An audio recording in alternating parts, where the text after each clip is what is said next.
Sa ibang balita, nasunog ang ilang bahay sa Gagalangin sa Tondo, Maynila. Nasawi ang isang senior citizen na bigong makalabas ang bahay. Nakatutok si EJ Gomez. Nabulabog ng nagngangalit na apoy ang mga residente ng Barangay 182 Gagalangin sa Tondo, Maynila pasado alas 11 kagabi. Naging pahirapan daw ang pag-apula sa sunog na agad itinaas sa ikalawang alarma. Made of light materials po lahat, kaya po napakabilis po ng pagkalat po ng apoy at paglaki po nito. At the same time po napakadami pong tao at napakaliit po ng mga daan. Nahihirapan po talaga sa pagpasok ng ating mga fire truck po. Nagpasahan ng mga balde ng tubig ang mga residente bilang tulong sa pag-apula ng apoy.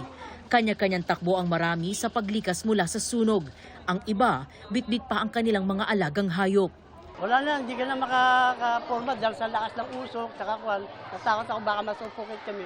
Wala na kami makita eh. Siyempre, masakit kasi wala na kaming bahay.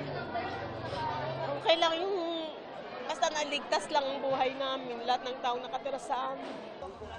Ayon sa BFP, isang 64 anyos na babae ang nasawi sa sunog. Natutulog daw ang biktima ng sumiklabang sunog kaya't di nagawang lumikas. Sa tala ng BFP, 6 na bahay ang natupok ng apoy. 7 pamilya o 21 individual naman ang apektado. Ang magiging evacuation natin, open ng barangay hall, covered work para sa kanilang mga pansamantalang pananatalian.